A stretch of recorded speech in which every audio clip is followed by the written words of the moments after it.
Welcome to the Naked Life Podcast, where stripping is a way of life. I'm your host, Wentworth. Shall we get started? Because I know you're ready. Hello. Welcome to the first episode of the Naked Life Podcast. I'm so excited to finally relaunch this podcast, rebrand this podcast, whatever you may be, because it's been in the works since, December, last October. Hell, I don't even know, but it's just been a while, and I've been wanting to recreate the podcast and relaunch the podcast and have something that feels like me now and feels like something I can grow and expand into. It's just taken longer for me to finally be like, yep, it is time. Before we get into all of that, if you don't know who I am, I'm Lo Wentworth. I'm a former attorney turned activator, intuitive guide, and mentor. And I'm just here to share some tips, tricks, stuff I've learned along the way, bring some people on as guests on the podcast who feel in alignment to share their stories and how they became truly naked in their life. So, the Naked Life Podcast. The Naked Life is all about stripping away all the bullshit layers we have accumulated over the years and really get back down to who we are, who the core of us is, because like I said, along the way, we've just accumulated all this bullshit. Like, we're swimming in layers and layers and layers of muck, of mud. Sometimes maybe it feels like concrete or hard, crusty, gross. Like, I don't know what the fuck this is, but we gotta get rid of it because I gotta get back to me. So that's why the podcast is called The Naked Life. And why the tagline is called Stripping Becomes a Way of Life, because it's constant. I mean, we can strip all the way down to who the core we are, but still life tends to bring us on those layers, those masks to confine us, to present ourselves in a way that we've learned in the past or who we have to become in the process. Whether it be who we actually become, who we know who we're meant to be, or we create all of these masks to protect ourselves. So it's all about stripping it all away just to be the essence of who we are. And that takes a lot. It takes bravery. I mean, it does take a lot of bravery to face yourself and own your shit. I respect people so much when they face themselves and own their shit. But it has taken me a while to get to the spot of where I actually do feel brave. And even if I'm saying this, or as I'm saying this, I don't necessarily always feel like I'm brave. I mean, I do stuff and people are like, oh my God, you're so brave for that. And I'm just like, there's nothing brave about it. I made a decision. I did it. Rinse, repeat. Made a decision, did it. And sometimes it may take me a while to get to a decision or owning what I know inside that I want in that decision, because I'm not ready to accept the consequences, good or bad, from that decision. I've gotten better over the years, and I'll share with that later on. But it's still, when people are just like, wow, you're so brave for doing that. And I'm just like, no, I just did the thing. So an example of that was I moved from Minnesota to Pennsylvania, to the Philadelphia area. I just decided I up and moved. Didn't know a whole lot of people. And I was just following what my intuition and soul was wanting. And I just did it. And I know in that moment, I wasn't scared. Or any of those moments to follow, I wasn't really scared. I was just like, I made this decision, I'm going to do it. So what brought me to finally just up and leaving Minnesota and coming to the East Coast was I was going through a leadership program and starting to get back to who I was and getting confident in who Low Wentworth is and who I've always known I am on the inside, but for reasons I'll share, I just created this armor around me that basically made me Ice Queen.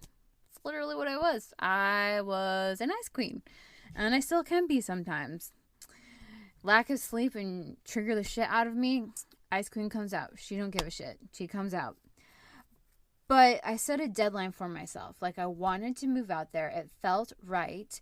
And the deadline was creeping up. And so I was like a month away from the deadline finally happening. And I was just like, oh shit. If I don't do anything, this deadline's going to pass. And I'm going to feel like shit. And I was like, it's not worth that. Like, I don't want to feel like shit. I don't want to betray myself again by setting this deadline and not following through. Oh boy. And it was the best time of my life. I was still trying to figure out my shit. When 2020 happened, and I decided to come back to Iowa, where I'm originally from, because there was wide open space. And Philadelphia is a congested city, and we all know tempers and stress were at an all-time high. And I'm like, I just need to get the fuck out of here where I know there's a wide space for me to roam and be free and not be feeling suffocated with all of these energies around me. Little did I know, me coming back to Iowa was me actually reclaiming a part of myself and learning to love and heal my relationship with my inner child. Yes, there'll be more on that later. But when I tell people that little snippet of my story, it still gets the, oh my God, you're brave. And I'm still like, not brave, just made a decision and did it. That's simple. Simple. I know it sounds so simple, and it's not so simple because I know there's been other decisions in my life where I have agonized over it because I didn't really want to acknowledge what my decision was, and I didn't want to own, or I wasn't exactly okay and comfortable with the consequences, good and bad, that would come from it. A lot of times it's accepting the shit end of the consequences, because every choice you make has the good and bad consequences, and sometimes it takes a minute. But that's just a little tidbit of my story. Before that, I went to law school. I graduated law school. Probably the worst time in my life after graduating law school. Broke up with a man I convinced myself that I was meant to marry, even though I knew internally, I knew my soul was crying for me to break that relationship up. I mean, I even tried to. A month before I was supposed to take the bar exam for the first time, and he didn't let me go. And so that's another story to go in depth and learning lesson. He didn't let me go. He didn't let me go until after the bar exam, and I just felt so used, and I just felt so mad at myself because I tried, and then I convinced myself that this would work, only to be hung out to dry as soon as the bar was done. And so, yeah, we'll just get into it. So I didn't end up moving to Minnesota like I graduated from Drake in Iowa, and I stayed in Iowa for about 3 months before I finally did move to Minnesota. And I was still figuring my shit out. I was literally having my quarter life crisis. And during this whole time, I discovered personal development. I got certified in yoga, so I can teach yoga. And I just did this deep dive of healing, of trying to come back to me and figuring out who Low Wentworth was, what I wanted, and really, really own it and just be okay with that. So then it was just, I don't know, August to December when I finally moved to Minnesota. I got a job very quickly in Minnesota. I got hired on at a prestige fitness facility there, and I immediately got thrown into learning a new style of yoga that they were implementing.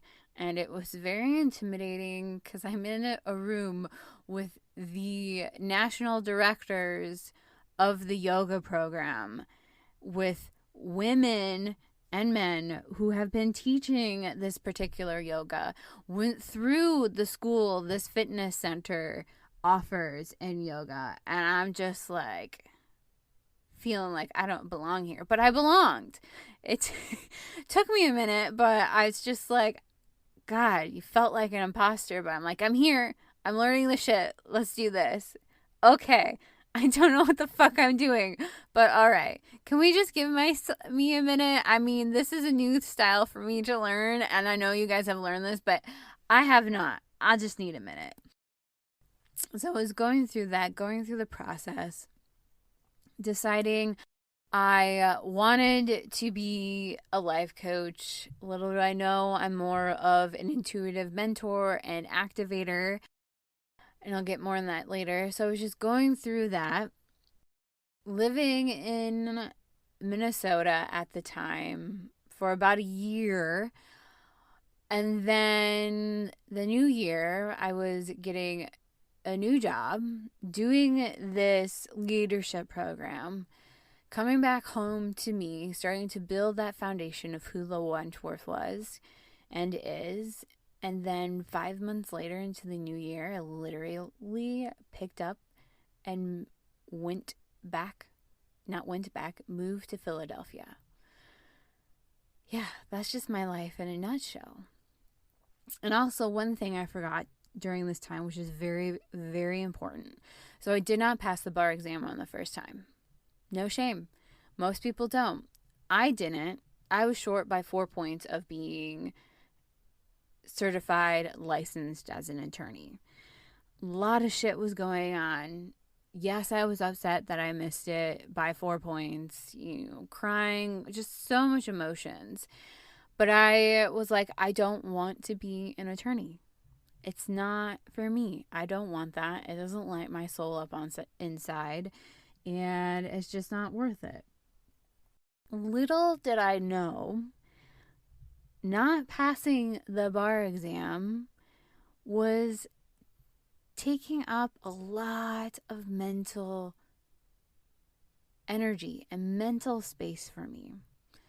So as I am going through all of these changes, learning about myself, deciding whether I'm going to stay in Iowa, move to Minnesota, have all of these things happen, try to make these things happen, try to feel like I'm successful and at home myself, when literally the universe is like, no, you got some shit to learn before you can really stand on your own 2 feet.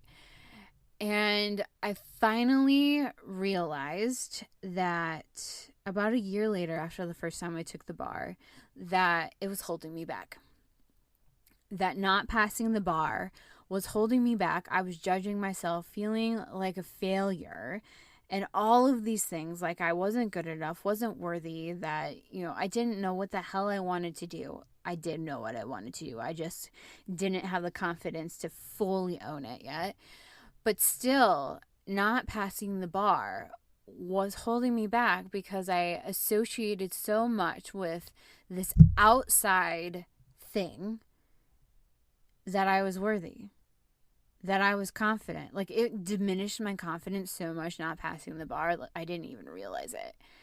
And so when I finally realized that this thing outside of me, I was allowing to hold myself back, I said, nope, not anymore. Nothing outside of myself will ever hold me back, which means I'm unstoppable, which also means I get in my own fucking way a lot and have learned to get out of it faster and faster over time.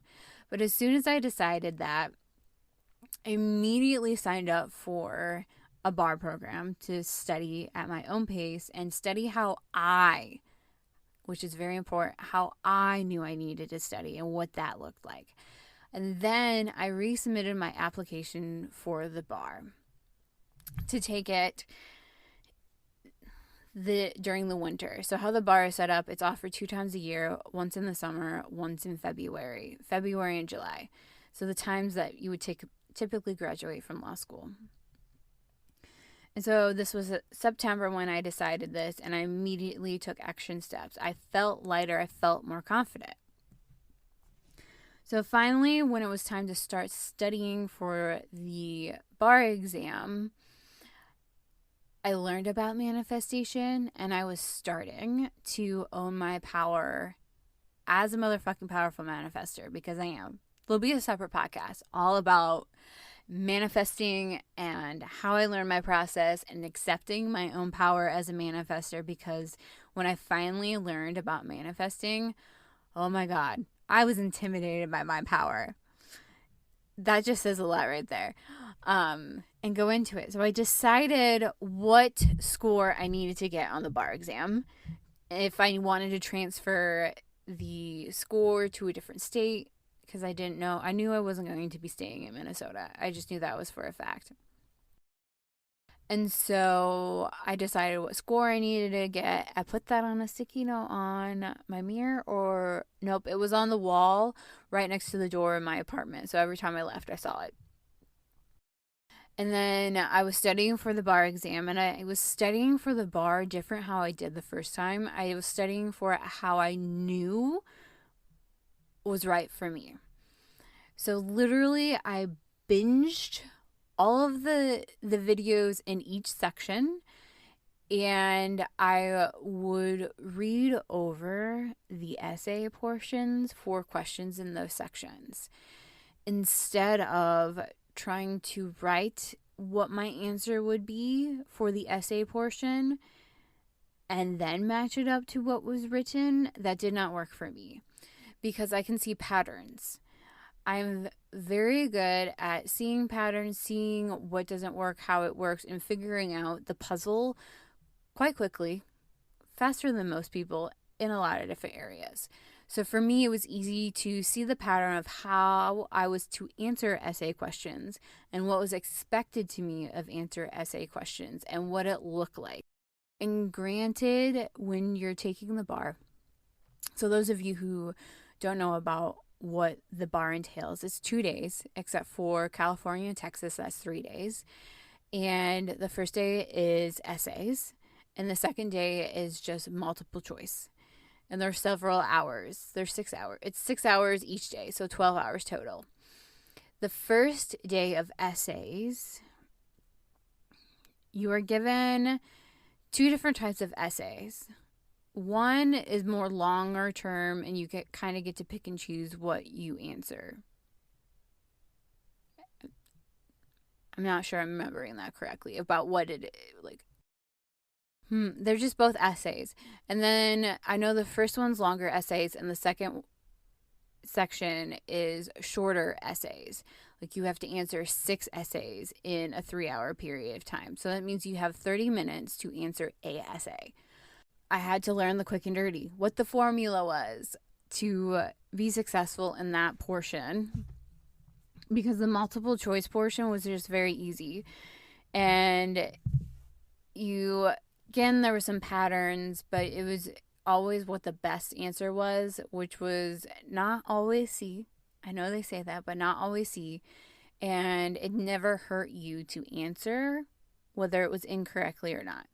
So you also had to learn time management during this time. So much goes into the bar exam. So anyways, I was studying and learning the way I needed to for the bar exam. Basically, I was learning how to play the bar, what the bar game was. And I remember it was getting to be a couple weeks before the bar, and it was just like, well, what do I need? What do I need to feel good? And at the time, I was like, well, shit, I haven't actually taken a timed essay. I took 1, took 2.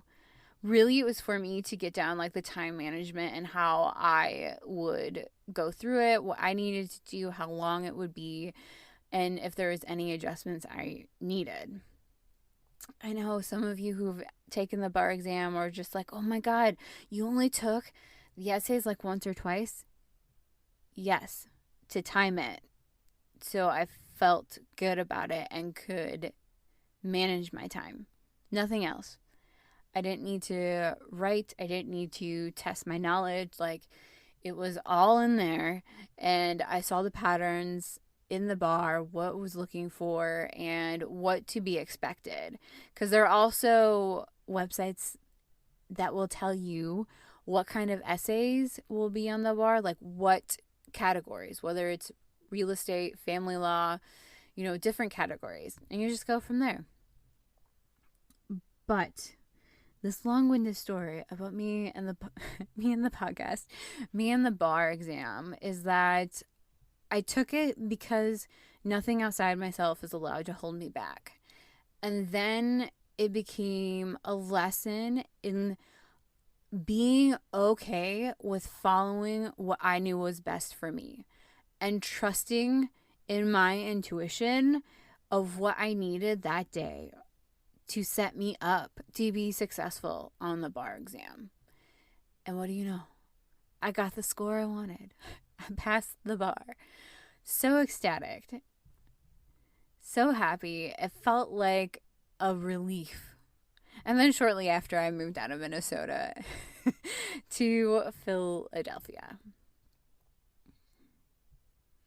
So yeah, that's a little bit of my story. That's a little bit about the Naked Life podcast. Yeah, and just getting into just sharing. That is really what this podcast is about, is sharing my story, sharing the stories of other guests who are in alignment with the podcast, and really, really giving you tips and tricks along the way to owning your truth, taking back your power, and living a life that sets your soul on fire. Because I know with all of the shit I've been through in my life, and it's been a lot more than the bar exam and moving halfway across the country, then moving back to Iowa, and now I'm going to be starting on another adventure that I really don't know where I'm going to go, but I just know I'm going to find a place that I call home. I'm going to grow so much. I'm going to learn so much. And that is just going to expand me in ways I didn't even know possible. And universe, let those lessons be easy. I don't need the baseball bat. Especially with the barbed wire wrapped around it. Like, I think you guys know what I mean. Like, sometimes you're just like, all right, I need to learn. Give me the lesson. Or I want this thing. I'm manifesting this thing, and I know I'm not there yet, so let's give me the lesson. I have learned to start asking the universe to give it to me gently. Because, man alive, sometimes if you don't ask the universe to give it to you gently, it brings out the baseball bat with a barbed wire and then a shotgun. And you're just like, well, shit. Shit just got real. I don't know what else to say other than I'm so excited you're here to listening to this podcast. I have left the Built Brave episodes prior to when the Naked Life is born and launched, so you guys can listen more to my story. The first episode on the podcast for the Built Brave is more in depth, different questions about me, get to know. I will do another get to know you questions coming, but this time I just wanted to share. Just going off the cuff, following my intuition. And man, I did not realize that bar story was going to come out. I apologize if some of it was boring for you, but it is what it is. And I think that's the most important thing, is you speak your truth, you ramble. So what? Who cares? Someone out there needed to hear whatever was said in this podcast and what was ever said about the lovely, lovely bar exam. And with that, I will see you next time. Thank you for listening to this episode of the Naked Life podcast. Please remember to rate, review, subscribe to this podcast, and share with all your friends.